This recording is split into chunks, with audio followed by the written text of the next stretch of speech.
Shalom and welcome to 2 Minutes of Torah. This year is entitled Daf Yomi Yevamot 80a. The Gemara talks about the possibility of a woman nursing, not for the sake necessarily of the baby, but to remove the milk if it's causing pain, Zaar, to the woman. And the Gemara does give the possibility of nursing or removing the milk somehow, because in the place of Zaar, especially if there be a sakana for her, then there's certainly then there's a Heiter. The Rabbanan didn't answer in such a place. Okay, what is the basic halacha over here? So we have an Issur d'oraita. The Av is dash, threshing, removing the grain from the shaft, from the wheat that's not edible. That's the dash, the d'oraita. And tolda is called mifarek. And a nursing would be considered to be nursing, not when the baby is nursing himself, but removing the milk. That would be mifarek, which would be a d'oraita problem, to go ahead and remove the milk.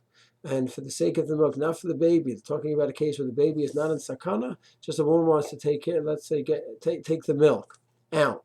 So there is a problem of mifarek, which is a tolda of dash. We're talking about a d'oraita here. So how does the Gemara go ahead and permit such a case?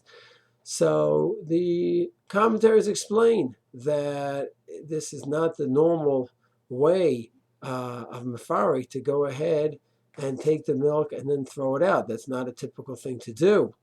And therefore it brings it down to a drabanan. And once it is a drabanan, so b'makom tsar lo gazru rabanan. And that's why the Shulchan Aruch in Shin Lamed discusses the case, talks about the fact that she can remove the milk, and as long as it goes Ibid, to waste, where it's not being used. So therefore that's not considered to be the typical way of mifarek.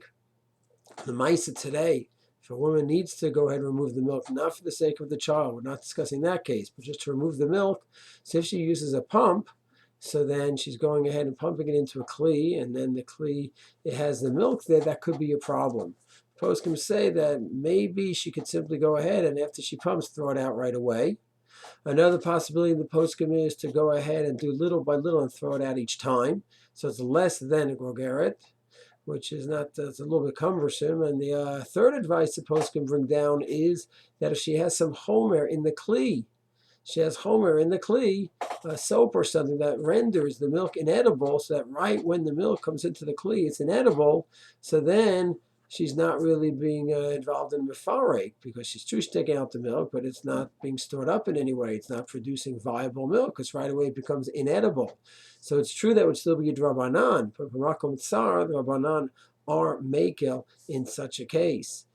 Using a hand pump would actually be less ideal. The electric pump, if it's on a timer, using electric pump will actually be better. She's not doing any mice. If it's on a timer, and then she's really not doing mice at all. And if it goes le'ibud, it goes into the soapy water, then that would be the ideal. And using a pump, you're doing a maaseh each time, that would be less than ideal. But if there is no other choice, and the woman is in Zaar, and she has to remove the milk, so then she'd be able to go ahead, remove it into the kli with soap in it, so it's rendered inedible, and that would be the second to ideal level. Of course, there's a serious halacha. We're talking about the rice halachot over here. Of course, the person has to discuss it with his posek.